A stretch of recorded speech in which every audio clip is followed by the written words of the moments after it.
Sí. Buenas tardes, ¿qué tal?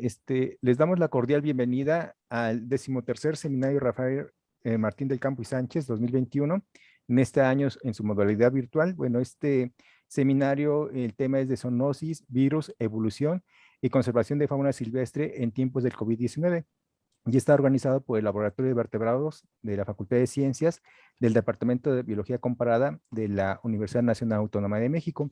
Y hoy tenemos el gran gusto que nos acompaña el doctor Diego Santiago Alarcón del Instituto de Ecología. Y él nos va a presentar la conferencia La ecología de las enfermedades de la fauna silvestre en el Antropoceno. En este momento, la doctora Kathleen Babb le hará la presentación. Adelante, Katy. Hola, buenas tardes a todos. Bienvenidos a este 13º seminario Rafael Martín del Campo y Sánchez. Voy a permitirme dar una pequeña semblanza del doctor Diego Alarcón, quien realizó sus estudios de licenciatura en la Universidad Juárez Autónoma de Tabasco en biología y los de posgrado los realizó en la Universidad de Missouri y realizó estudios, el postdoctorado en la Universidad de Freiburg en Alemania. Estuvo trabajando en la red de biología y conservación de vertebrados del Instituto de Ecología, Asociación Civil en México, y recientemente se incorporó al Departamento de Biología Integrativa de la Universidad del Sur de Florida en Estados Unidos. Su área de interés es la dinámica ecológica y evolutiva de los sistemas parásito-vector vertebrados y usa a las aves como modelo de estudio, abordando mediante diferentes líneas de investigación esta línea, desde la sistemática, ecología y evolución de las interacciones parásito-hospedero, en particular de protozoarios, en particular en palomas, como la endémica de Galápagos. Estos estudios permitirán contar con el conocimiento sobre los impactos que tienen las distintas actividades humanas sobre la diversidad y sobre la red de interacciones en estos sistemas parasitarios. También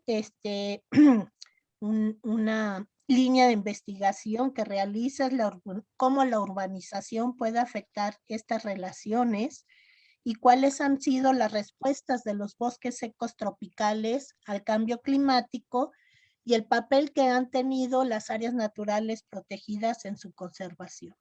Cuenta con más de 60 publicaciones sobre estos temas y ha apoyado tanto la dirección de estudiantes de licenciatura como del posgrado, tanto del Instituto de Ecología como de otras instituciones. Le damos de antemano las gracias al doctor Alarcón y le agradecemos su participación en este seminario. Te dejamos la palabra, Diego. Muchísimas gracias por la invitación. Un gusto estar aquí con ustedes. Y bueno, pues entonces voy a iniciar. Entonces de lo que les voy a platicar es un poco de cómo las actividades humanas están afectando la dinámica ecológica de las enfermedades. De manera específica, yo les voy a platicar de enfermedades transmitidas por mosquitos. En este caso es la malaria aviar. Entonces, vamos a empezar por aquí. A ver. Ahí está. A ver, una cosa es que me está estorbando. Está mejor.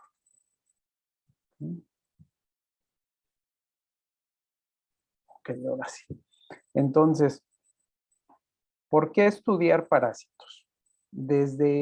Hay varios puntos de vista, ¿no? Desde simplemente por estudiar algo, porque simplemente nos gusta y nos atrae, y otras con unas razones más aplicadas, como el caso de la salud.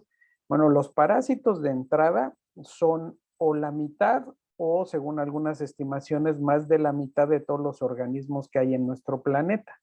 Y nada más en los animales, el tipo de vida de ser un parásito evolucionó más de 60 veces de manera independiente a través de la historia evolutiva de los animales. Ser parásito, ¿qué significa? Parásito significa que tú dependes de otro organismo para poder sobrevivir. No significa que necesariamente generas alguna enfermedad. Cuando tú eres un parásito que creas un daño que lleva al otro organismo a desarrollar una enfermedad, a perder su homeostasis, entonces te conviertes en lo que se conoce como un patógeno. Y ese patógeno lo que genera, o el desbalance que genera, es lo que llamamos como enfermedad. Entonces, el que seas un parásito no significa necesariamente que vayas a crear problemas de salud en el otro organismo al que estás infectando. Ahora, ya que tenemos esos conceptos básicos, ¿por qué es importante en términos de la salud estudiar a las enfermedades emergentes? Las enfermedades emergentes son aquellas que han ido apareciendo en los últimos años, últimas décadas, ¿sí? Y puede que se conocían o puede que no se conocían, pero están generando nuevos cuadros de enfermedad. Y en estas gráficas lo que les quiero mostrar es que en el eje de las Y es el número de eventos de infecciosas emergentes en humanos desde la década de los 40 hasta el 2000. Estas gráficas ya se han actualizado y lo que se puede ver aquí es una tendencia a un mayor número de eventos de enfermedades emergentes. Y los diferentes colores en la gráfica con la letrita A significa la cantidad de enfermedades emergentes provocadas por diferentes grupos de organismos, como los helmintos, los usuarios, virus y bacterias en negro. Y lo que podemos ver es que a través del tiempo los que nos han generado mayores problemas de salud son los virus y las bacterias. Y algo importante, la gran mayoría de las enfermedades emergentes que afectan a los humanos provienen de fuentes de animales. Pueden ser tanto animales domésticos como animales silvestres. En su mayoría son de animales silvestres. Ahora es importante que no nada más estemos pensando en, ay, pobrecitos de nosotros, ¿qué nos sucede a nosotros? Porque el problema lo estamos generando nosotros mismos con nuestras actividades. Y resulta que el 80% de los patógenos que afectan a nuestros animales domésticos pueden ser transmitidos a los animales silvestres y generar problemas de salud. Ahora, vamos a hablar un poquito de factores importantes que están afectando la biodiversidad a nivel mundial. Y lo que pueden ver aquí, el tamaño del círculo les indica el número de especies que ese factor está afectando. ¿Sí? El número de especies a las que de alguna manera directa o indirectamente le afecta a sus poblaciones. El más grande es sobreexplotación, luego sigue actividad agrícola, desarrollo urbano, invasiones biológicas y de enfermedades, contaminación, modificación de los sistemas y cambio climático.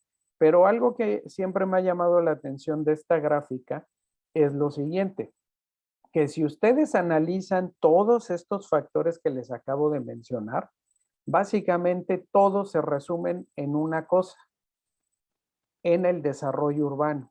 ¿Por qué? Porque el desarrollo urbano lo que provoca es que nosotros con nuestras actividades de transporte global traigamos especies que no son nativas de los lugares, traigamos enfermedades que no son nativas de los lugares. Todos los desarrollos urbanos necesitan alimento. ¿Y de dónde viene ese alimento? De la actividad agrícola. Y esa actividad agrícola también se define en términos de sobreexplotación de qué, de los sistemas, también el uso forestal. Entonces, básicamente nosotros podemos resumir todo esto y señalar a la urbanización o el desarrollo urbano como el factor principal para que todo esto genere problemas de conservación. Y todo eso junto se le conoce como metabolismo urbano. Y ese metabolismo urbano, ¿a qué nos lleva? Nos lleva entonces al paradigma de una salud o One Health, que es lo siguiente. ¿Qué sucede en ese metabolismo urbano? Bueno, hay diferentes esferas que las señalé aquí con diferente color. Lo que vemos en el centro en gris es la zona urbana. Sí, La zona más doctor, doctor, ¿me ¿sí? escucha? Dicen que la presentación no ha cambiado. Yo estoy viendo por qué estudiar parásitos. No sé si le Ah, puede dar. Y caray. no ha cambiado. Sí. No ha Y cuando cambiado. dijo los círculos, yo dije, ¿cuáles círculos? Ahí no está cambiando. No, doctor. Si quiere, deje de compartir y vuelva A a ver, voy compartir. a dejar de compartir, perdón. A ver. Se De hecho, quedó no en se por ve qué- nada. Yo no veo nada.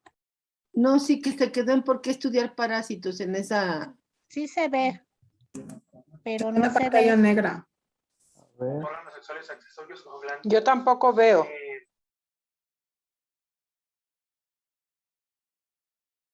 ¿Y dónde dejo de compartir?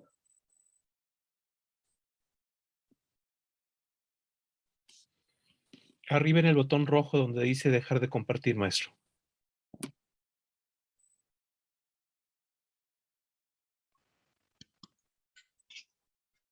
Ah, ya. A ver, aquí vamos otra vez.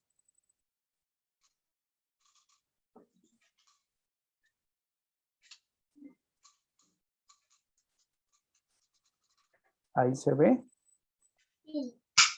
A ver, voy a pasar otra vez. ¿Se está viendo los cambios? Se ve muy bien. Sí, sí se ven. Raros casos que son Ahí. Ahora sí ven el círculo del que les hablaba. se Sí. encuentran a 37 Ahora grados sí. centígrados y Sí, ahora sí. en temporada Ok, de perfecto. Ok. Bueno, entonces, como nos atrasamos mucho, voy a pasar acá. Entonces, les hago, si están viendo esta diapositiva donde arriba hay círculos amarillos, unas rayas rojas. Sí se ve, doctor. Sí se ve. Ok, perfecto. Entonces, todas estas actividades que les había mencionado, a lo que nos llevan es a lo que se conoce como metabolismo urbano, ¿sí? Y entonces ese metabolismo urbano, ¿cómo lo podemos enmarcar o entender? Lo podemos hacer con el... Ahora, si ustedes ven en este círculo grande que les estoy mostrando ahí, cómo entender las zonas urbanas y sus alrededores, hay 3 esferas y las puse en el interior del círculo con diferente color, verde, café y negro. Entonces, la parte gris, pensemos lo que es la urbanización. La parte naranjita, rosita alrededor es la zona periurbana y todo lo demás es extraurbano y algunas partes de esa matriz extraurbana son las zonas agrícolas. Ahora, dentro de esas 3 esferas tenemos la esfera física que representa la parte de construcción, los edificios, las casas, los lagos, los parques que hay en las zonas urbanas o en las ciudades. El círculo verde que representa a los organismos que viven ahí además de las personas, que pueden ser tanto animales domésticos como animales de vida silvestre. Y la otra esfera social. En las ciudades, pues no nada más cuenta lo que hay de manera física, sino también el ambiente social, porque las condiciones sociales van a afectar cómo nos relacionamos con el desarrollo o construcción de una ciudad y cómo nos relacionamos con los organismos que cohabitan las ciudades con nosotros o los que utilizamos como alimentos. Entonces, ¿cómo se da esa actividad entre esas diferentes esferas? Bueno, ahí hay unos numeritos que coloqué. Si empezamos por el número 2, lo que nos indica ahí es que entre las actividades humanas en la zona urbana y los diferentes organismos domésticos o no domésticos, puede haber transmisión de enfermedades. Es decir, hay un grupo ahí de organismos que se les puede llamar reservorios. ¿Reservorios de qué? De potenciales patógenos. El número 3 es básicamente cómo nuestras actividades como especie modifican el ambiente en el donde se empieza a desarrollar una ciudad, que es la esfera física. El número 4 es el conflicto que existe entre los humanos y la vida silvestre. Y por vida silvestre me refiero a todo, animales, plantas y demás grupos. ¿Por qué? Porque al modificar nosotros el ambiente estamos modificando las condiciones donde muchos de esos organismos viven y sobreviven. Y en el centro, el número 1 nos indica la interacción entre todas esas esferas que se conoce como la interfase entre los humanos, los organismos domésticos y los organismos silvestres. Entonces, este es el concepto como de una salud que nos va a permitir entender a lo que le llamamos metabolismo urbano. Ahora, ¿cómo debemos entender lo urbano? Normalmente las personas cuando se dice que algo es urbano, piensan en todo gris, calles pavimentadas, edificios, casas, pero los ambientes urbanos son mucho más complejos que eso. Y esta diapositiva en el circulito lo que les estoy tratando de representar son las mismas zonas. La parte gris es la ciudad, la parte rosa es la zona periurbana y el resto es la zona extraurbana. Pero dentro de las ciudades no nada más hay edificios, carros, calles.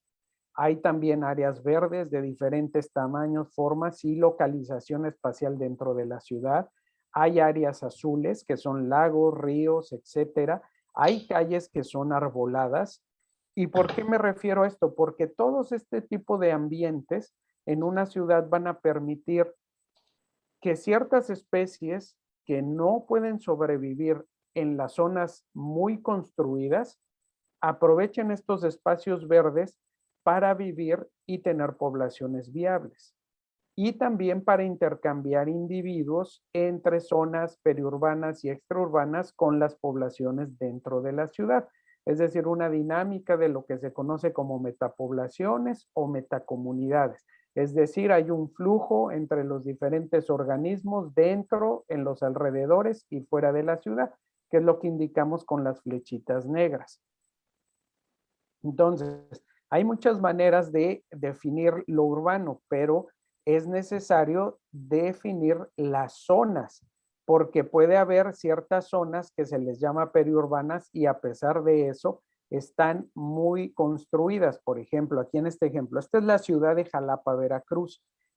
Este color naranja nos define el polígono de lo que es la ciudad de Jalapa.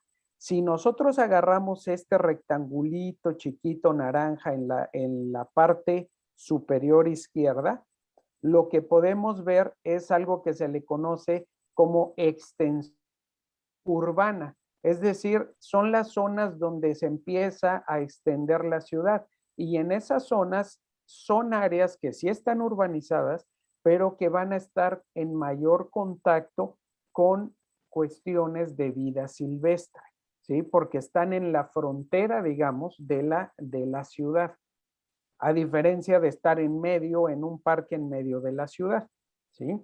Entonces es importante que a lo que voy con todas estas últimas diapositivas que les he mostrado, es de que la urbanización se tiene que entender como un ambiente nuevo en esta época geológica, que por eso se llama antropoceno, ¿sí? Porque ya hay un efecto geológico en la Tierra. Y es importante entender que no son simplemente manchones grises. Hay una dinámica muy heterogénea, muy compleja que sucede dentro y en los alrededores de la ciudad. Y entender cómo esos cambios afectan la ecología de los países es muy importante porque nos va a permitir entonces poder prevenir ciertos problemas de salud, tanto para las personas como para los organismos de vida silvestre. Ok, los ejemplos que les voy a platicar a continuación son de parásitos transmitidos por mosquitos o por diferentes familias de dípteros, dependiendo del género de los parásitos, pero básicamente todos tienen un ciclo complejo en donde tienen un hospedero intermediario, que es el vertebrado, es el ave, y tienen un hospedero definitivo, que es el mosquito o el chaquiste o la mosca negra, etcétera. El que sea que chupa sangre para transmitir ese parásito, ¿sí? ¿Por qué el hospedero definitivo es el insecto? porque en el insecto es donde se lleva a cabo la reproducción sexual, que es básicamente todas las etapas que están en esta parte superior de la pantalla. Y la parte inferior de la pantalla es la reproducción asexual que sucede dentro del organismo vertebrado. Como este es malaria aviar, pues es el caso de los pájaros, pero lo mismo sucede en la malaria de las personas y en las malarias de reptiles, de anfibios. Es decir, el ciclo de vida es muy similar. ¿Ok?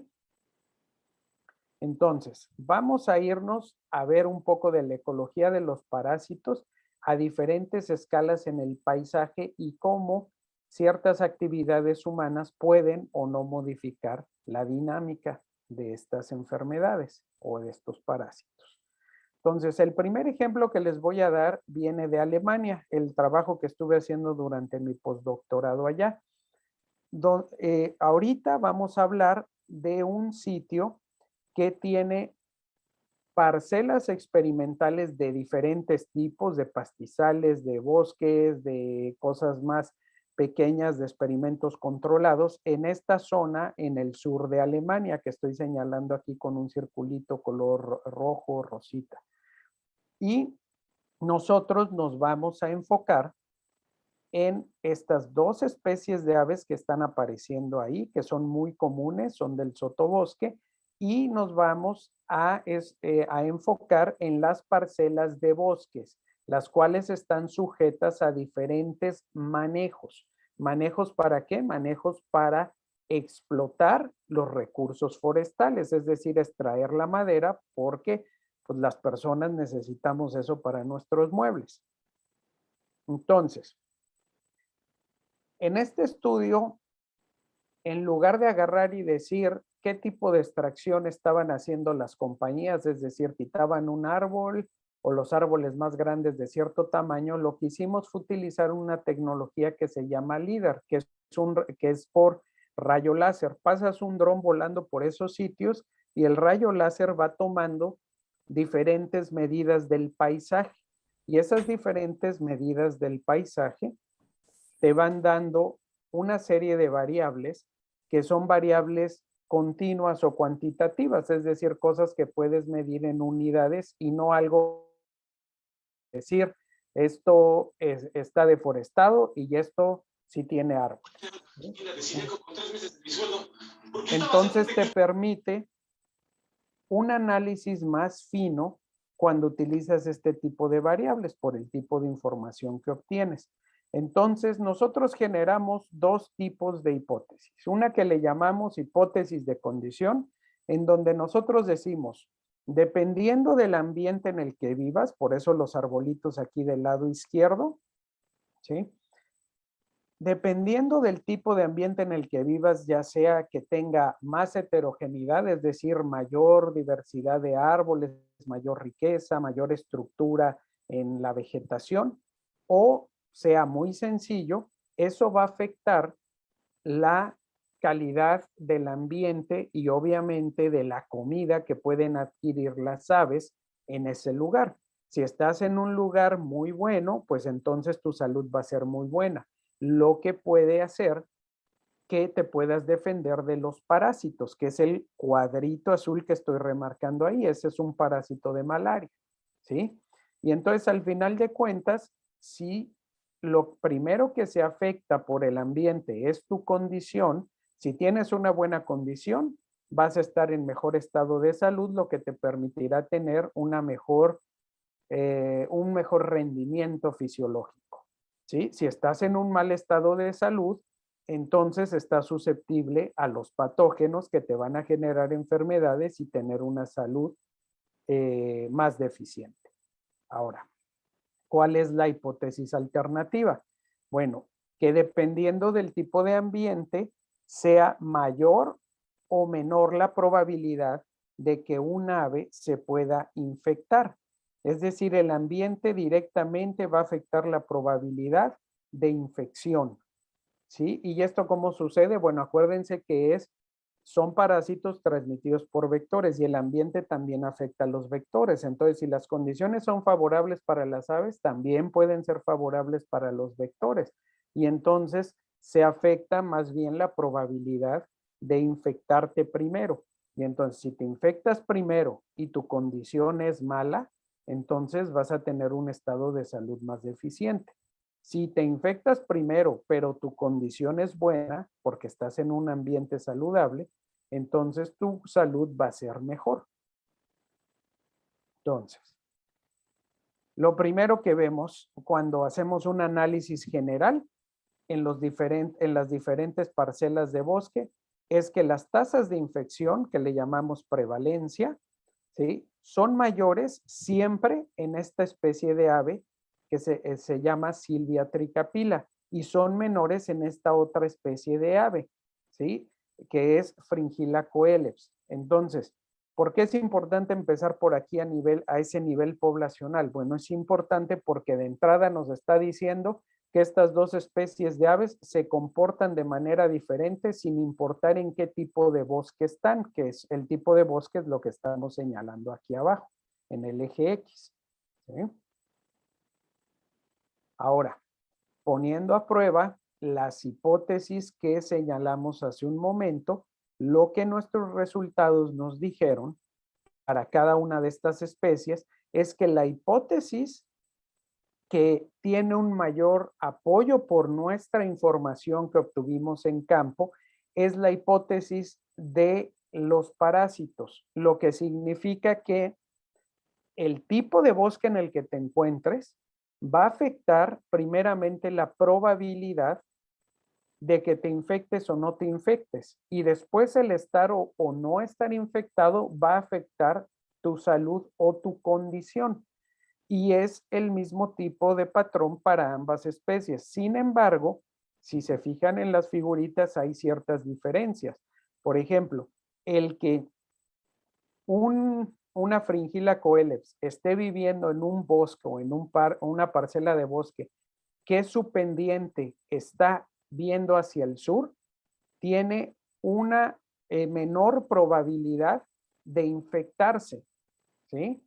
Y sin embargo, vean acá en el caso de la otra especie de ave, si tú estás en ese mismo tipo de bosque donde la pendiente está viendo hacia el sur, tienes tanto una menor probabilidad de infectarte, que si te infectas, lo más probable es que la intensidad de esa infección no sea tan grave, ¿sí?, sea menor.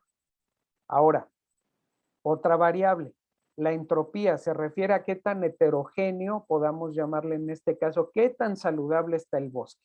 Qué tan saludable está el bosque te va a afectar si te infectas o no te infectas, ¿sí? Y vean que en este caso es importante esa variable para esta especie, también para esta otra especie de ave, pero en esta otra especie de ave, en la Silvia tricapilla, podemos ver que también hay otro factor importante en la dinámica de infección, que son los gaps o las aberturas que hay en el dosel del bosque. Lo que nos está diciendo es que si tú vives en un bosque donde hay una mayor cantidad de aberturas, vas a tener una mayor probabilidad de infectarte de estos parásitos de malaria, ¿sí? Entonces, cuando uno lo ve desde fuera, la hipótesis que se apoya es que el ambiente primero afecta la probabilidad de infectarse, y el que te infectes o no te infectes va a definir tu estado de salud.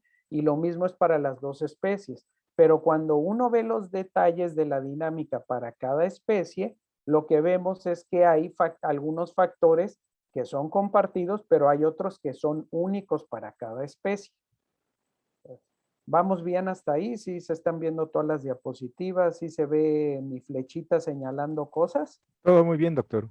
Se ve. Ok, perfecto. Ahora, ¿qué es lo que hicimos después? Dijimos, bueno, vamos a ver si esto que estamos encontrando en este bosque del sur de Alemania también sucede en el norte de Alemania.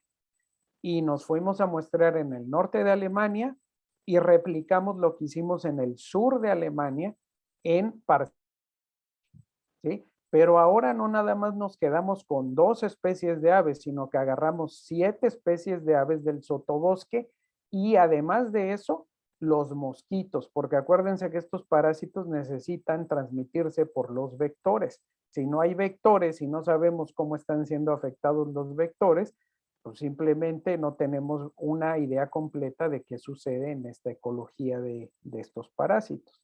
Entonces, empezamos lo mismo. A nivel poblacional, en diferentes tipos de hábitat, las tasas de infección. Lo que vemos de entrada es que nuevamente, dependiendo de la especie de ave, la tasa de infección es diferente. Principalmente en este caso, que es el robin europeo o el petirrojo europeo, Erythacus rubecula, vean que siempre tiene una tasa de infección menor comparado con las otras especies que tienen tasas de infección mayores.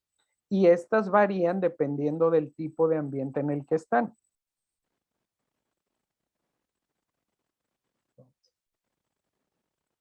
Ahora, ¿qué sucede con los mosquitos? Bueno, los mosquitos son afectados también por muchas variables en el ambiente. Y simplemente aquí les estoy poniendo unas para que vean la tasa de infección en mosquitos por estos parásitos de malaria. Y lo que estamos viendo es de que a mayor es la capa arbustiva en los bosques, menor es la tasa de infección en mosquitos. También, si la profundidad de la hojarasca en el sotobosque es mayor, hay una menor tasa de infección. Igualmente, si hay una humedad relativa muy alta, se reduce la probabilidad de que un mosquito se infecte. Y ustedes pueden decir, bueno, pero la humedad y la lluvia es buena para los mosquitos. Sí, pero hasta cierto punto. Si hay mucha humedad en el ambiente, estos dípteros no pueden volar porque se les llenan de agua sus alitas y simplemente se les enrollan y mueren. Entonces, mucha humedad ya no es tan buena. Ahora, el índice de manejo se refiere a qué tanto impacto están haciendo las personas con el manejo de estos bosques. Entonces, lo que estamos viendo es que a mayor manejo de las parcelas, es decir, mayor explotación, mayor la probabilidad de que estos mosquitos estén infectados.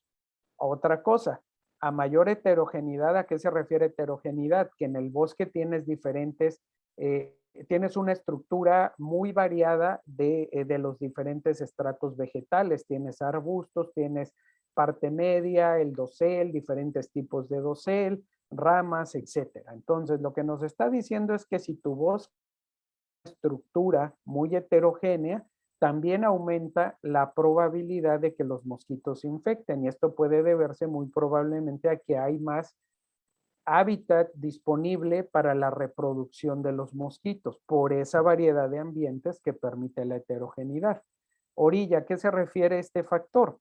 La orilla se refiere a qué tan cerca el bosque está de una zona que prácticamente ya no es bosque, el efecto orilla que se le conoce, el edge effect. Si tú lo que nos está diciendo es que entre más efecto de orilla, es decir, mayor proporción de otro ambiente que no sea bosque, como un pastizal, haya alrededor de tu parcela de bosque, la probabilidad de que se infecten los mosquitos va a aumentar, ¿sí? Entonces, algo importante a señalar aquí, si ustedes pueden ver las relaciones entre la probabilidad de infectarse o no de los mosquitos, cambia dependiendo de la variable que estamos midiendo. Entonces, regresando a nuestras hipótesis anteriores, la hipótesis de condición, donde dijimos que el ambiente primero afecta la salud del vertebrado, en este caso el ave, y después la probabilidad de infectarse o no y de su salud. Y la hipótesis de parásitos, que es que el ambiente primero afecta la probabilidad de ser o no infectado y luego de que esta infección te produzca la salud, es decir, la probabilidad de conseguir un parásito. Pero dijimos que estos parásitos los transmiten los vectores. Entonces, eso lo habíamos dejado fuera en el modelo anterior, si ustedes recuerdan. Y aquí en este caso, como ya de los vectores, los estamos incluyendo en nuestra hipótesis. Y lo que estamos diciendo es que el ambiente va a afectar primero la sobrevivencia y la reproducción o las poblaciones de los vectores que transmiten estos parásitos. ¿Sí? ¿Por qué? Porque pues si no hay vectores, no hay transmisión de parásitos. Entonces tiene que afectarse primero el vector. Entonces vamos a ver cómo el ambiente afecta el vector y vamos a ver si al afectarse el vector, también el ambiente afecta al vertebrado y esto después afecta tu probabilidad de infectarte o no, o vamos a ver si es al revés. Si primero sucede que hay un efecto en la probabilidad de infectarse o no. Entonces hicimos lo mismo, el mismo tipo de análisis y lo que resulta de entrada es que los vectores ni pintan en nuestro modelo, lo cual nos sorprendió muchísimo. ¿Por qué nos sorprendió? Porque pues necesitas a los vectores para transmitir el parásito. Pero lo que nos están diciendo nuestros datos es que para determinar la dinámica de la infección en estos sitios donde estudiamos, el vector realmente no tiene un efecto significativo en los datos. Entonces lo que encontramos nuevamente es que la hipótesis que se apoya es que el ambiente primeramente afecta la probabilidad de adquirir un parásito o no, o bueno, de infectarte o no, y eso subsecuentemente va a afectar tu estado de salud como vertebrado. Y aquí abajo pues simplemente es la parte ya un poco más estadística mostrando los factores del ambiente que son importantes para determinar la probabilidad de infección. Por ejemplo, si tu parcela está con una pendiente hacia el sur, la cantidad de aperturas que hay en el bosque y qué tan heterogéneo es el bosque. Son tres de las variables importantes definiendo la probabilidad de si te infectas o no y después de cómo va a estar tu salud. Entonces, resumiendo, pues hay diferentes dinámicas de infección para diferentes especies de hospedero, los cuales responden a las mismas condiciones ambientales. O sea, esa hipótesis la comparten los hospederos, pero las dinámicas particulares son diferentes para las diferentes especies de aves. Es decir, si tú eres el ave A, tu dinámica va a ser de una forma a las mismas condiciones. Si eres la especie de ave B, tal vez sea la misma, pero tal vez cambie. ¿Sí? Entonces hay un patrón general, pero varía dependiendo de qué especie de ave estás estudiando. Y lo más interesante fue el asunto de esa hipótesis que nuestros datos apoyan, donde los vectores, al parecer, no son tan importantes para determinar la probabilidad de infección, lo cual es algo sorprendente, pero bueno, es lo que encontramos en esta serie de datos en Alemania.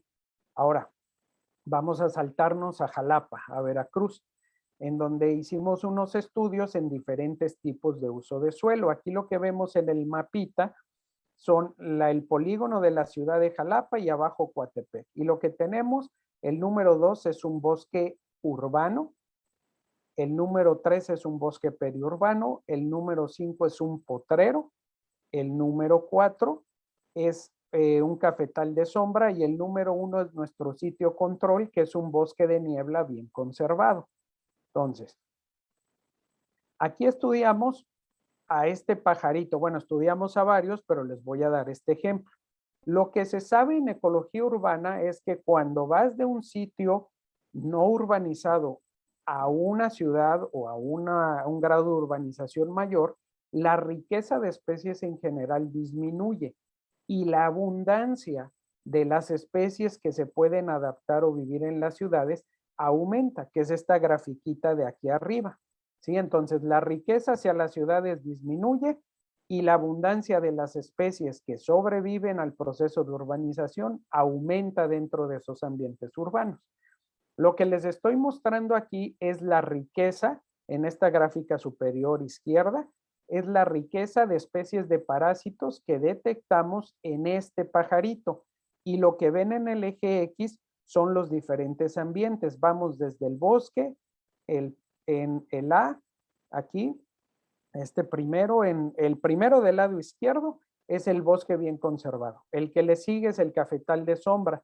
Luego nos vamos al potrero, luego al bosque periurbano y luego a la zona urbana. Y lo que está de riqueza de especies de parásitos es el mismo patrón que se ha observado en especies de vida libre, que la riqueza de especies disminuye conforme el grado de urbanización aumenta.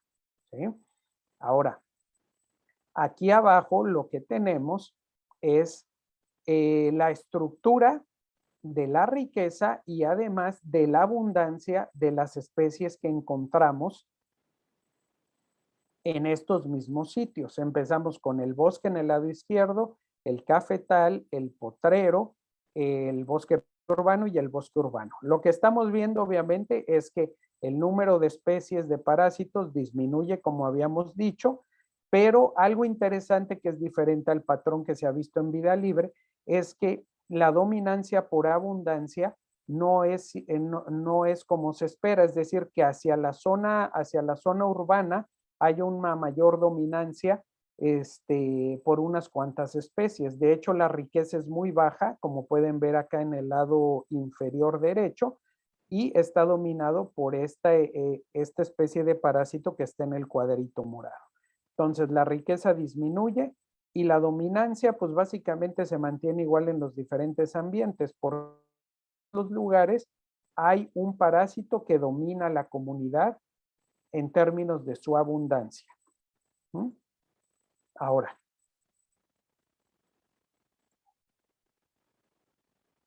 esta misma especie sucede algo interesante cuando analizamos la tasa de infección. Cuando analizamos un grupo de parásitos del género Hemoproteus, que son hermanitos, digámoslo así, de la malaria aviar, que son los de Plasmodium, lo que vemos es que estos parásitos son más comunes o hay una mayor incidencia de estos parásitos en las zonas bien conservadas, en el bosque de niebla y en el cafetal de sombra.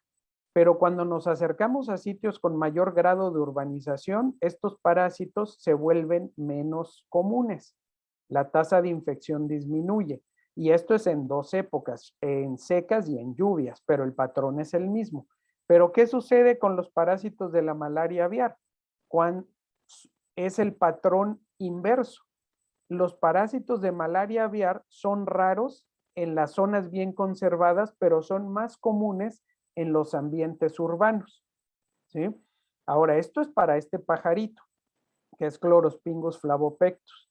Ahora, el pajarito de acá abajo, que es Arremón bruneinuca, lo que vemos es que las prevalencias para la malaria aviar aquí son como las que vimos en este otro pajarito. Son más altas en la zona urbana, aquí lo estamos viendo, el UF, ¿sí? Tanto para la época seca como para la época de lluvias, ¿sí? Pero es más marcado en la época de secas. Entonces hay una diferencia significativa y los parásitos de malaria se vuelven más comunes en zonas con un mayor grado de urbanización.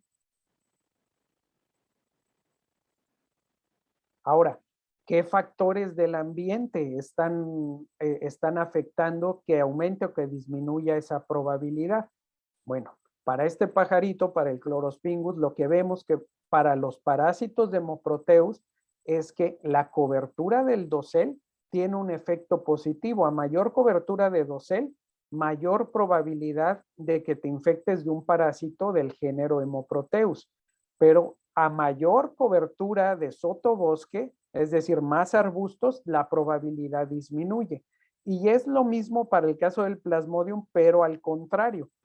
Es un efecto negativo la probabilidad de infectarse con malaria aviar cuando hay mayor cobertura de dosel y hay un efecto positivo cuando hay mayor cobertura arbustiva. Eso para la malaria aviar. ¿Eso qué nos está diciendo? Un poco lo que vimos en la gráfica anterior, pero aquí ya tenemos factores de la vegetación, del hábitat que nos indican por qué se da esa relación. Y lo que estamos viendo es que zonas urbanas, pues obviamente la cobertura de dosel pues es menor, va a haber menor número de árboles. Entonces, ese factor ya está generando un problema para estos pajaritos. ¿Por qué? Porque va a disminuir su probabilidad de infección en este caso, ¿sí? Ahora, si vemos el otro pajarito acá, el arremón, lo que estamos viendo es que este pajarito nada más está siendo afectado por la cobertura del sotobosque. ¿Qué tan denso es la vegetación en el sotobosque? Y tiene un efecto negativo sobre la probabilidad de que se infecte de malaria aviar, ¿sí? Ahora, si estamos viendo esto, las dinámicas son un poco diferentes entre estos dos pajaritos. ¿Por qué? Porque este pájaro, el Chlorospingus, tiene una relación positiva entre la cobertura del sotobosque y la probabilidad de infectarse, es decir, a mayor cobertura, mayor probabilidad de que se infecte con malaria aviar. Pero este pajarito es al contrario. Para él es benéfico que haya una mayor cobertura en el sotobosque porque reduce su probabilidad de infectarse. Entonces estamos viendo diferentes dinámicas en dos especies que habitan en los mismos sitios. Ahora vamos a pasar, ya vimos un poco de cosas de paisaje, vamos a pasar a nivel local. Entonces, ¿qué vamos a ver en el nivel local? Vamos a regresarnos a Alemania y nos vamos a enfocar a un bosquecito urbano, que es este señalado aquí en el mapa con el círculo azul y la raya roja, que se llama Muswald, y lo estoy señalando acá en la fotografía. Ahí se alcanza a ver. Bueno, estudiamos todas estas aves del sotobosque y de entrada, como los casos anteriores que vimos, pero a nivel de paisaje, esto es a nivel local, pero estamos viendo lo mismo, que hay diferentes tasas de infección en diferentes especies de aves. Hemoproteus y malaria aviar, pues tienen una mayor tasa de infección en general en todas las aves, que si estás infectado por otro parásito que se llama leucocitosón. Sin embargo, en el caso de esta especie de ave, la tasa de infección es mayor por leucocitosón que por malaria aviar o por hemoproteus. Y lo que podemos ver es que hay variación entre las diferentes especies de aves, ¿no? Hay heterogeneidad en las probabilidades de infección y de con qué te estás infectando. Entonces, ¿qué fue lo que encontramos? Este mapita es un mapa mostrando el área que muestreamos de este bosque urbano y los circulitos simplemente nos están indicando a escala local qué sucede con los organismos que fueron muestreados en cada uno de esos circulitos. Circulitos negros nos están diciendo que todos los organismos que fueron capturados en esa área, si su tasa de infección es alta, la probabilidad de que todos los individuos en esa área tengan una tasa de infección alta es también mayor. Es decir, es como un efecto positivo. Si yo estoy infectado, mi vecino va a estar infectado. Lo contrario son los circulitos grises con raya continua, donde si yo no estoy infectado, lo más probable es que mi vecino no esté infectado.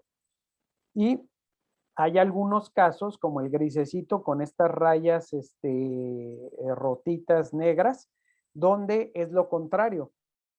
Una dinámica inversa. Si yo estoy infectado, hay una alta probabilidad de que mi vecino no esté infectado y eso todavía no logramos entender bien por qué se da. Pero lo importante aquí es que estamos viendo que a escalas también muy locales,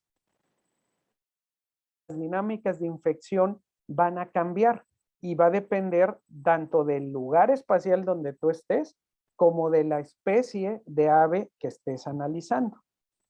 Y lo tratamos de resumir aquí. Aquí vemos la dinámica y los factores importantes que afectan la probabilidad de infección.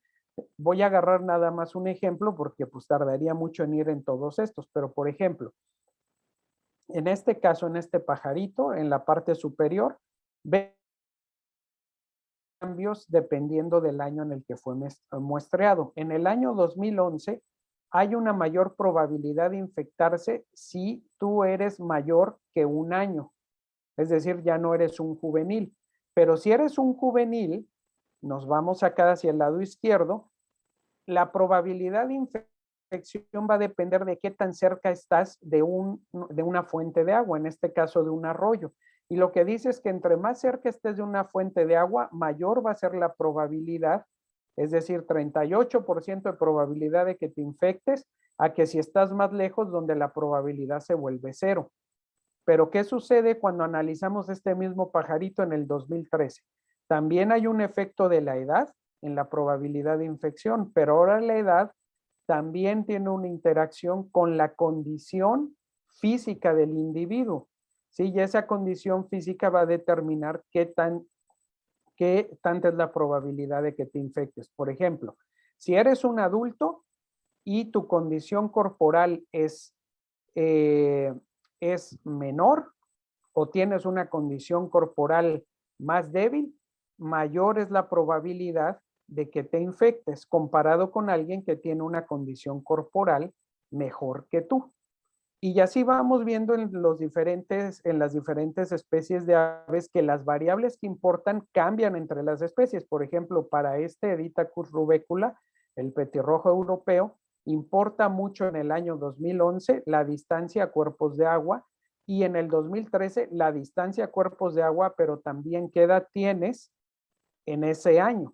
¿Sí? Entonces, si pueden ver, las dinámicas son muy complejas. Entonces hay que hacer a nivel espacial, a diferentes escalas espaciales y a diferentes escalas temporales. Entre más años o más épocas tengamos en diferentes años o muestremos cada mes, mejor va a ser la información que obtengamos para entender estas dinámicas de cómo cambian dependiendo de los factores del ambiente. Ahora, un ejemplo para muchos que están en Ciudad de México es con el Passer domesticus. Lo que hicimos fue agarrar Passer domesticus en Milpa Alta, aquí en la zona B, y ahí en el área de la UNAM. Es decir, Passer domesticus que están en Ciudad de México, pero en áreas rurales y dentro de la Ciudad de México. Y lo que hicimos con estos pajaritos, pues obviamente fue ver si estaban infectados o no. Tomamos una muestra, pero esos pajaritos luego los metimos en cautiverio.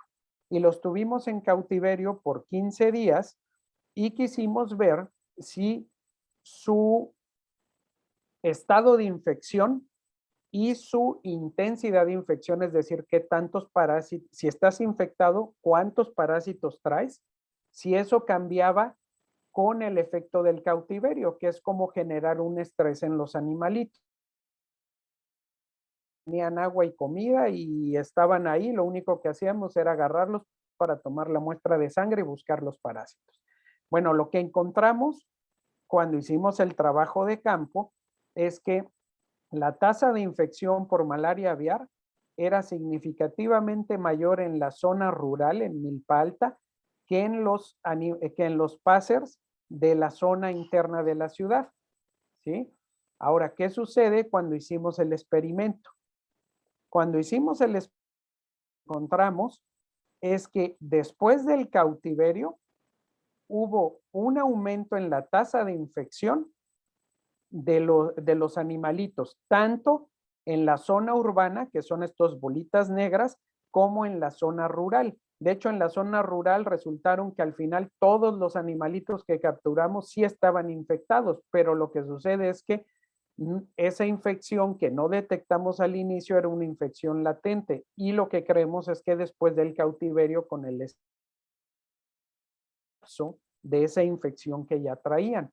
Pero lo que seguimos viendo antes y después del experimento es que las tasas de infección siempre fueron mayores en la población de Milpa Alta que en la población dentro de la ciudad.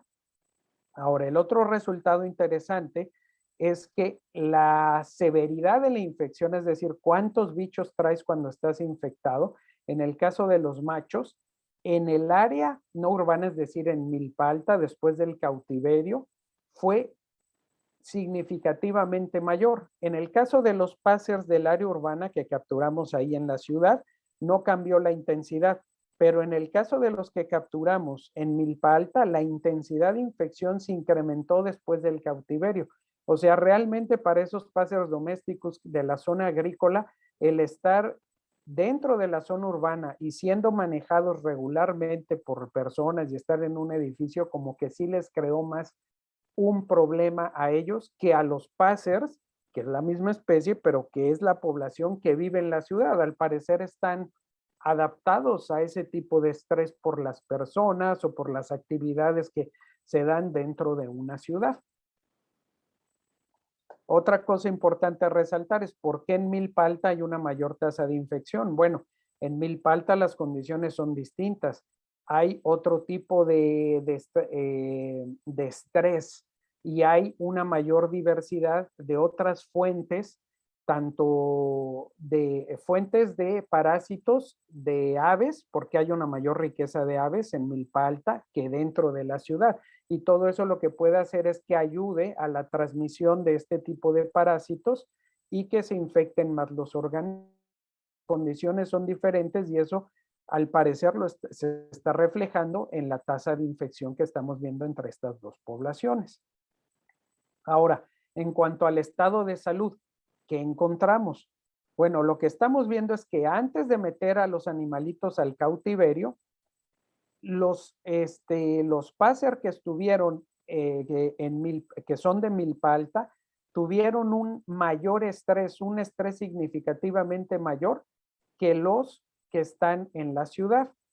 Ahora, después del experimento que encontramos, el resultado significativo que encontramos es que el estrés de los Passers de milpa alta disminuyó cuando estuvieron en cautiverio. Eso nos está indicando tal vez que a pesar de que sí es estresante para ellos el estar en un ambiente urbano, pues tienen comida, tienen agua todo el tiempo, están en unas condiciones donde tal vez no se sienten amenazados por gatos o yo qué sé, y su cantidad de estrés disminuyó después de los 15 días de cautiverio. Eso es un poquito similar a un resultado de campo que se encontró en este estudio, igual para el Passer, donde estamos viendo que el estrés es menor en la población urbana que en la rural. Entonces, al parecer, el estar en la zona urbana como que es más previsible el ambiente y eso les ayuda a tener un mayor grado de relajación, por decirlo de alguna manera.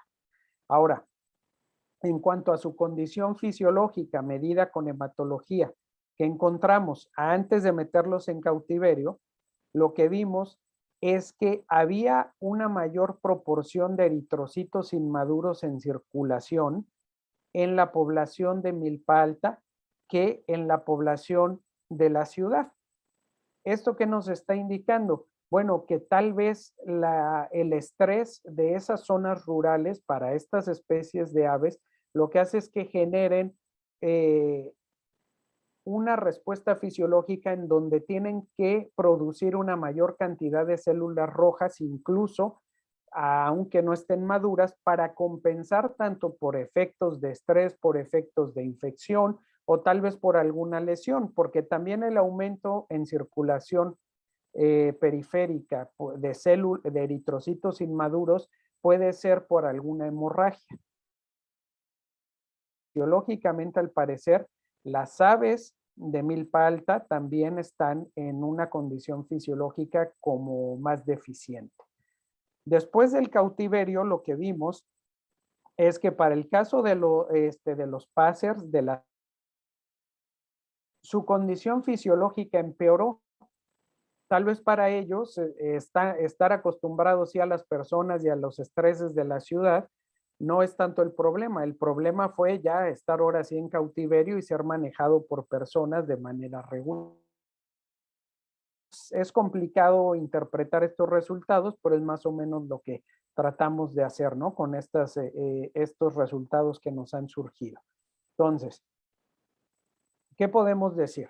¿Las ciudades tienen menor riesgo de infección para las aves? Bueno, pues depende de qué ave eres, ¿verdad? Si eres el Passer, pues los resultados que presentamos dicen que sí. Dicen que si tú estás en la parte gris de la ciudad, pues tu probabilidad de infectarte es menor. Y puede ser por varias razones. Puede haber un menor número de vectores, de mosquitos que transmiten el parásito. Tal vez en la ciudad hay control de plagas, entonces pasan y rocían insecticidas y eso reduce las poblaciones de vectores, etcétera. Pero, ¿qué dice este pajarito? Porque este pajarito también lo estudiamos dentro de la ciudad, pero en una zona verde de la ciudad. Acuérdense que la urbanización es heterogénea, no todo es gris. Y en la parte verde de la ciudad lo que encontramos es que la remón tiene una mayor probabilidad de infectarse, muy probablemente porque las condiciones semejan a algo más natural al estar en una reserva. Y para este pajarito, ¿qué encontramos? Bueno, pues para este último pajarito, para el Chloros pingus, lo que sucede es que pues ahora sí que depende del tipo de parásito que te infecte y del lugar en donde tú estés en el paisaje. Urbanas, hay mucha probabilidad de que te infectes con malaria aviar. Si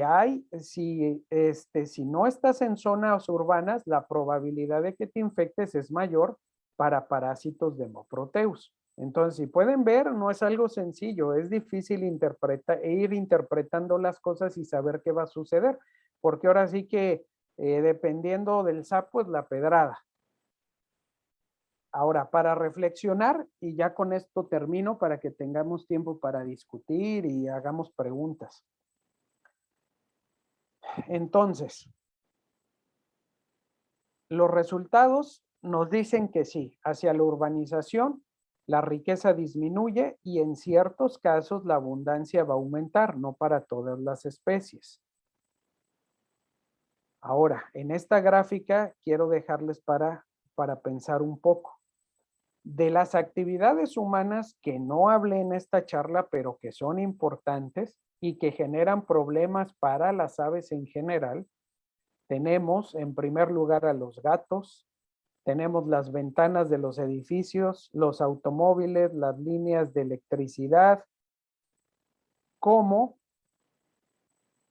los factores antrópicos o antropogénicos que generan millones y hasta billones de mortalidad en aves, ¿sí? Entonces, ¿cómo estos mismos factores van a afectar la dinámica de los parásitos? Pues todavía no lo sabemos, porque hasta donde yo sé, no hay estudios donde se esté analizando cómo se afecta la transmisión de ciertos parásitos de aves o cómo los parásitos afectan a las aves dependiendo de la población feral que haya de gatos. Eso es algo para pensar y analizar, porque pues todos estos son factores que estresan a las aves y que le generan mortalidad, pero nada más el que haya gatos, ya con eso es estrés suficiente para un ave, lo que puede afectar su fisiología y lo que puede hacer que se vuelva más susceptible a ciertos patógenos. Y si el gato no la mató, tal vez el estrés que generó el gato y la deficiente fisiología que generó ese estrés, pues va a hacer que se muera el pájaro por una enfermedad. Entonces, ese tipo de dinámicas que no son directas no las entendemos bien, pero vean cuántos factores hay que generan millones y billones de muertes de aves silvestres en Norteamérica, que están ahí, que son debido a las actividades humanas, pero que no sabemos el efecto directo o indirecto que tienen sobre la salud de las aves. Entonces, pues con esto concluyo y les agradezco mucho su atención. Espero que se haya entendido la charla y que haya sido suficientemente interesante y que tengan algo que llevarse a casa de la plática. Así que muchísimas gracias por su atención. Muchas gracias, Diego. Muy, muy interesante tu plática. Tienes varias preguntas. Muchas felicitaciones por lo interesante de este tema y que realmente pues nos dice que en estos aspectos estamos todavía en pañales. Carlos Tejeda Cruz pregunta, ¿por qué no se integró al modelo la densidad poblacional de los hospederos? La densidad poblacional de los hospederos, porque no teníamos esa información. No, las capturas que teníamos nosotros era de redes de niebla, no hicimos los censos de aves. Eso de hecho ya se hizo después de que hicimos este trabajo.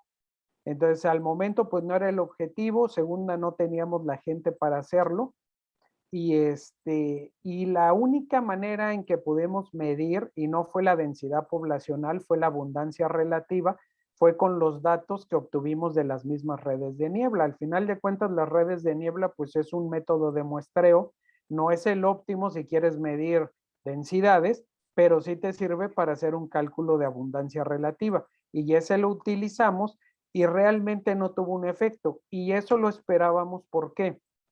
porque todas las aves que estudiamos en el sotobosque son las aves más comunes.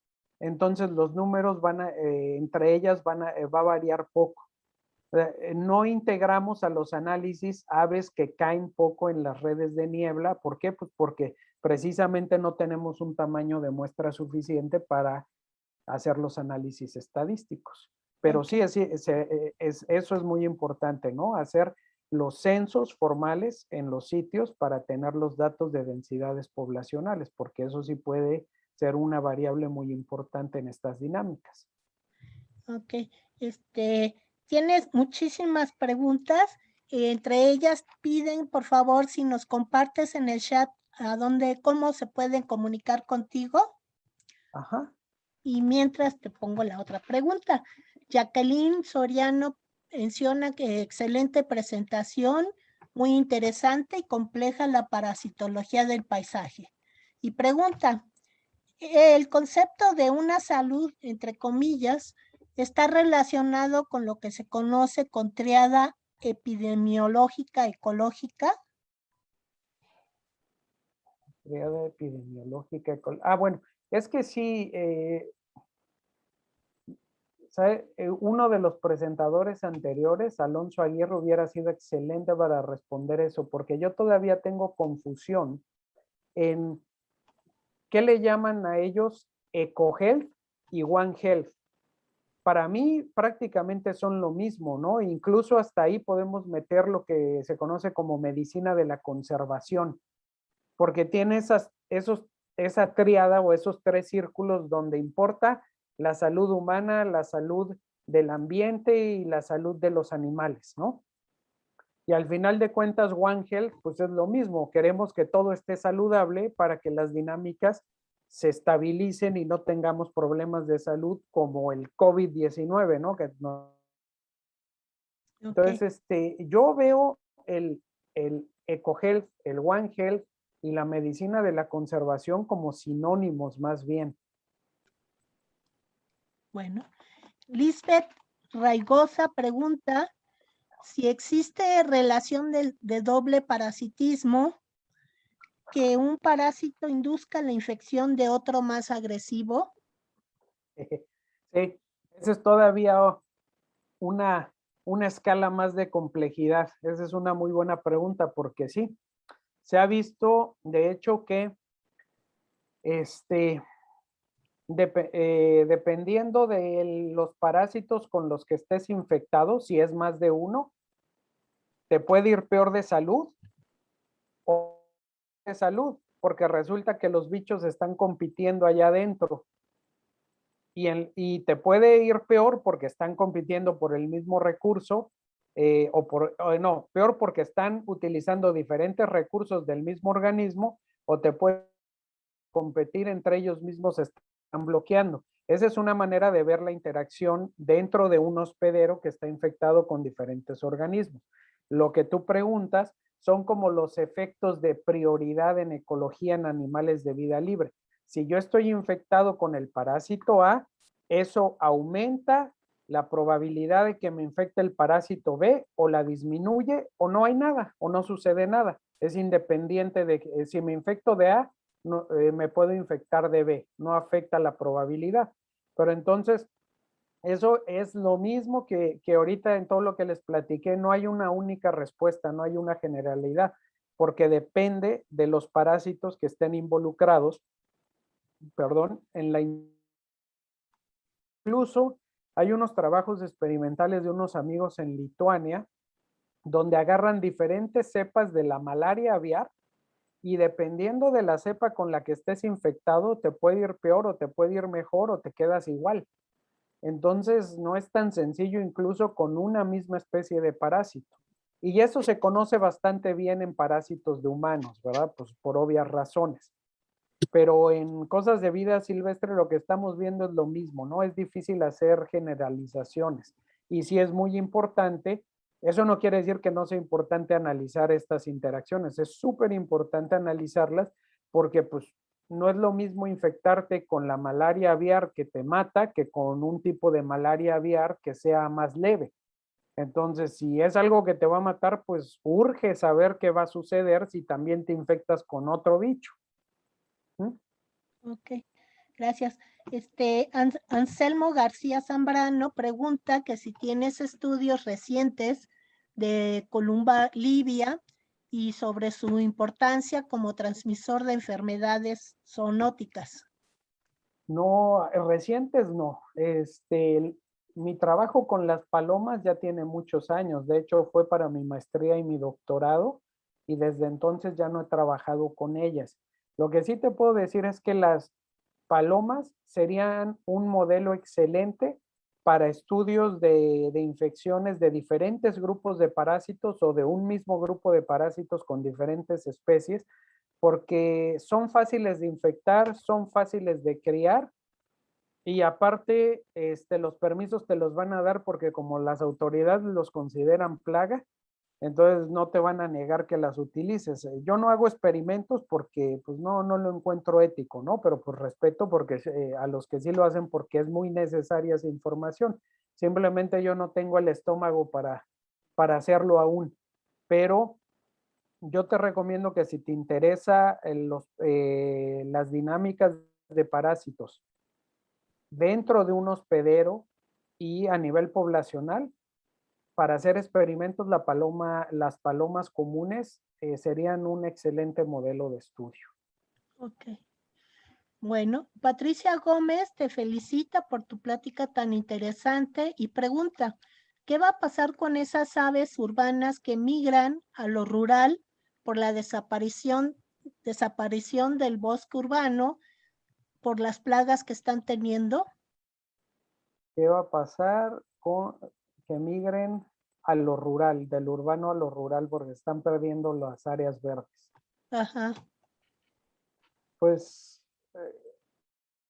yo creo que lo más interesante ahí sería agarrar una especie de ave que sí se detecte que se esté moviendo por la pérdida de áreas verdes, y que se estudie primero a nivel poblacional qué está sucediendo al contacto con poblaciones residentes en las áreas rurales, porque de entrada pues va a haber competencia, ¿no? Por los recursos. Tal vez pueda aumentar la mortalidad, o tal vez la alta competencia puede hacer que las tasas de infección se eleven.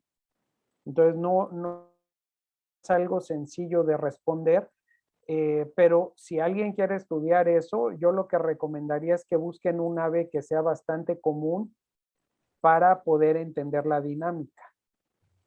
Ok. Paulino Fermín te felicita por tu plática y comenta que esto nos permite dar sentido de cuidado a las aves que forman una parte fundamental de la ecología. Y yo quisiera complementar con una pregunta mía de, bueno, dado tantas variables que hay, entonces en el momento no habría un modelo posible de medidas de mitigación. Es que no creo. Ok. Déjame pensarlo un minuto para tratar de darte una mejor respuesta. Una de las razones por las que generamos el tipo de hipótesis como la que presenté, que son como más generales, quitando varios de los detalles, es precisamente para tratar de encontrar una generalidad. Y en ese ejemplo, al menos en el caso de Alemania, la generalidad es que el tipo de bosque en el que estés es lo que va a afectar la probabilidad de que te infectes o no te infectes, tú siendo un ave, ¿sí? Entonces ahí lo que se podría hacer es agarrar y decir, bueno, a ver, ¿cuáles son las variables del ambiente que son las que realmente están afectando las tasas de infección? Y entonces ir y detectarlas y hacer manejo sobre esas variables, ¿sí? Pero a ese nivel. Y entonces seguramente eso te va a afectar la dinámica de probabilidad de infección, pero el problema es que si tú agarras y empiezas a manejar una variable en el ambiente, puede que le arregles el problema a la Silvia tricapila, pero le empeoras el problema a otra especie de ave, ¿no? Ujú, sí. Entonces, yo creo que no es tan sencillo agarrar y decir, vamos a manejarlo así, porque hay la diversidad dentro de un bosque es tan alta que es difícil entender por dónde van a venir los golpes, ¿no? Más Claro. bien lo primero es como tener el ensamble completo, hacer unos análisis de redes de interacción, y eso te puede ayudar un poquito mejor a entender. Un ejemplo, una de mis estudiantes acaba de publicar un artículo donde analizamos estos sistemas de parásitos en aves en un gradiente de elevación, ahí en la zona de Veracruz. Fuimos desde la costa hasta el bosque de pino, y lo que encontramos es que cambiando el tipo de hábitat, es decir, si nos vamos de las selvas de dunas y pasamos a la selva seca, ya hay un reemplazo de la comunidad de especies de aves que están ahí. Algunas se comparten y algunas no. Ahora, si vas de la selva seca al bosque de niebla, hay otro recambio de especies. Entonces, en ese gradiente ambiental lo que vemos es que lo que sucede, digamos, en el bosque de dunas, no va a afectar a lo que sucede en el bosque de niebla, porque hay un reemplazo total tanto de los hospederos como de la mayoría de los parásitos que infectan a esas aves. Entonces es como que están ahí de una manera aislada, como en módulos. Entonces, cuando uno hace análisis de interacciones, si tú detectas módulos, uno podría pensar que esos módulos te pueden permitir un mejor manejo de algún problema de salud. ¿Por qué? Porque las interacciones son como de alguna manera aisladas. Entonces, si Ya hay un chingo del ciertos... viernes, otro chingo del sábado. Y ayer me chingué los del viernes y los Por del favor, sábado. apaguen su micrófono. Perdón. Entonces, estaba hablando de parásitos. Sí. Entonces, sí va a haber ciertos aspectos o patrones que te permitan tratar de hacer algún tipo de manejo, pero yo no creo que sea tan sencillo como en el caso de enfermedades de humanos que viven en la ciudad, porque casi esas enfermedades en su mayoría son de transmisión directa, ¿no? Digamos la gripa, una cosa así. Eso está bien sencillo, pues la gripa, transmisión directa, solo afecta a humanos y no hay nadie más en la ecuación. Pero en estos otros casos se vuelve bien complejo. Ok. En otras, Anselmo García menciona que en otras pláticas han dicho que hay estudios que indican que probablemente se pierdan las poblaciones de animales de cambio de ciudad a rural. Es un comentario. De cambio de ciudad a rural, que se pierdan las poblaciones de animales que están en la ciudad. Ajá. Ok.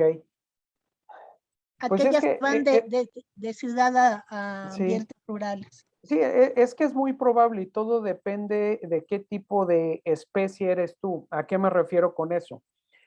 Cuando uno está estudiando ecología urbana, hay tres tipos de especies. Hay especies que les llaman residentes o dwellers, que son como la paloma, el passer domesticus, los anates, que viven en la ciudad y sobreviven súper bien en la ciudad, son exitosos ahí y no necesitan más allá de la ciudad.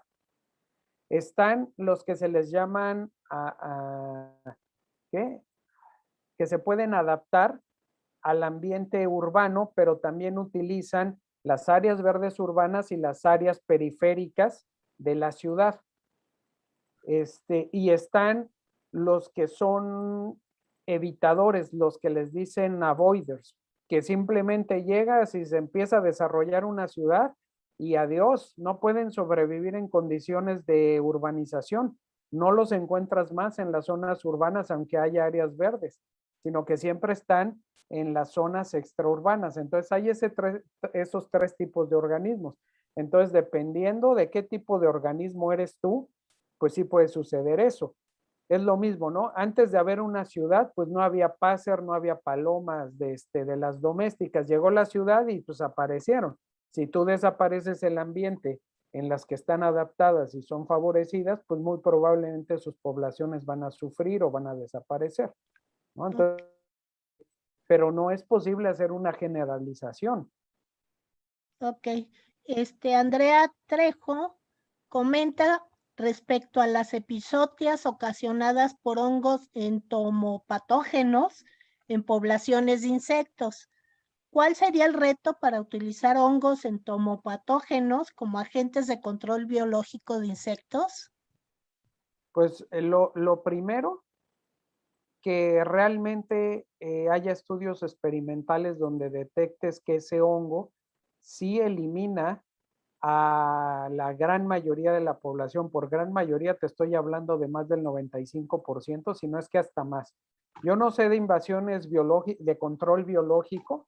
Esa sería una buena pregunta para gente del INECOL, que hay un grupo fuerte ahí de control de plagas y vectores. Pero lo que sí te puedo decir es que tú necesitas que el control biológico que utilices reduzca la población que quieres controlar al mínimo. Ya. La reproducción de esos pocos que sobrevivieron de esos organismos es alta, pues de nada sirvió tu control biológico.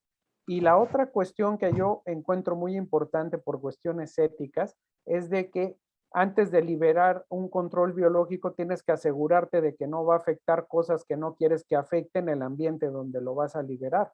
Entonces tiene que haber mucho trabajo de laboratorio experimental antes de aceptar el uso de un control biológico, porque puede que no nada más afectes una cosa, ¿sí? Claro. Y bueno, por último, preguntan si tienes datos de zoonosis sobre estudios de murciélagos en México.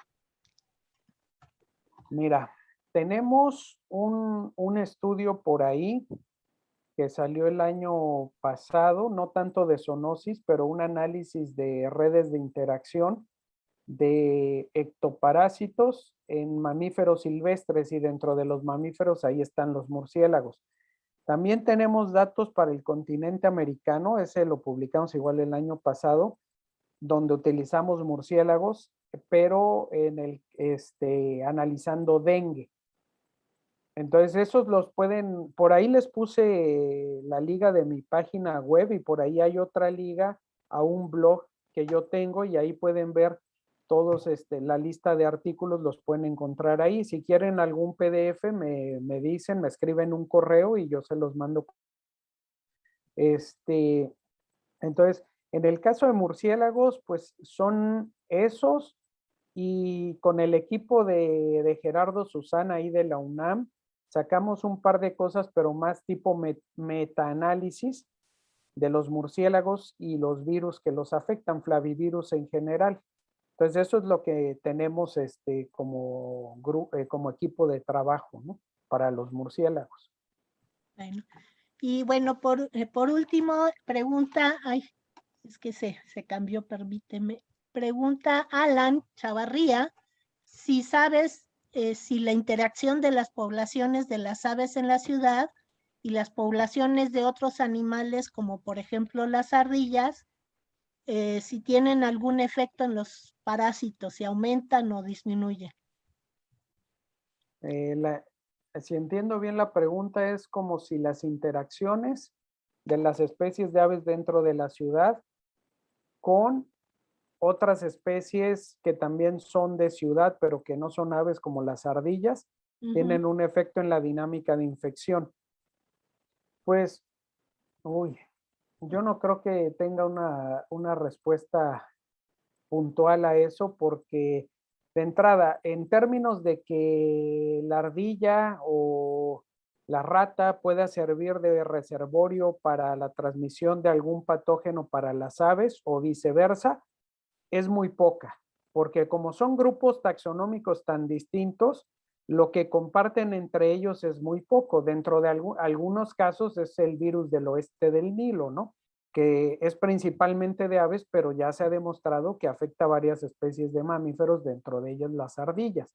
Entonces, en ese caso sí puede haber una conexión entre mamíferos y aves para la transmisión del virus del oeste del Nilo. Pero cosas que mutan menos o que son más difíciles de transmitir porque su ciclo de vida es más complejo, como protozoarios y gusanos, pues yo creo que está difícil, a menos que ya de entrada la historia natural o el ciclo de vida de ese parásito incluya mamíferos, aves, invertebrados, etcétera, que creo que sucede en algunos gusanos. Ajá. Sí, bueno, siguen habiendo muchas felicidades por tu plática tan interesante y lo complejo que es Muchas el gracias. análisis de este tema, ¿no? Y por ahí mencionan que en medicina hay un grupo que está trabajando sobre rabia y enfermedades zoonóticas en murciélagos y otros, ¿no? Y también hay un grupo que estudia hongos entomopatógenos para control de moscas de la fruta, por si a alguien le interesa, te mandaremos el chat para que tú tengas las preguntas, y si no hay más preguntas, pues no nos queda más que darte las gracias por esta plática tan interesante, tan distinta a lo que generalmente nos platican de estas cuestiones de hospederos y parásitos y vectores. En verdad, muy interesante, y muchísimas gracias. Graciela, ¿tú quieres decir algo? No, pues nada más agradecerle al doctor su interesantísima charla, y a todos los asistentes. Y bueno, decirles que los esperamos en la penúltima conferencia, la cual se va a dar dentro de 15 días. Le voy a pasar el micrófono a Noé para que dé el anuncio. Muchísimas gracias, doctor Diego Santiago. Muchísimas gracias a Fue un ustedes por la placer. invitación, y muchísimas gracias a la audiencia por tan buenas preguntas. La discusión siempre es muy divertida. Y pues bueno, ahí tienen mis datos. Cualquier cosa que pueda ayudarles, con toda confianza me contactan. Muchas gracias a todos. Le agradecemos mucho, Igualmente, doctor doctor. Santiago. Estuvo muy interesante la conferencia. Y sí, por correo le enviaré su constancia, y le agradecemos mucho justamente esta colaboración que tiene para el seminario. Les comento, la siguiente conferencia es el martes 12 de octubre. Nos vamos a conectar con el mismo ID y en la misma hora. Entonces, tenemos invitada a la doctora Olga Virginia Suárez. Ella es del Departamento de Ecología, Genética y Evolución de la Facultad de Ciencias Exactas y Naturales de la Universidad de Buenos Aires, Argentina. Y va a dar ese martes la conferencia sobre ecología del comportamiento de roedores urbanos en tiempos de pandemia de SARS-CoV-2. Entonces, nos veríamos el 12 de octubre. ¿Sí? Bueno, sin más por el momento voy a dejar de grabar. Perfecto.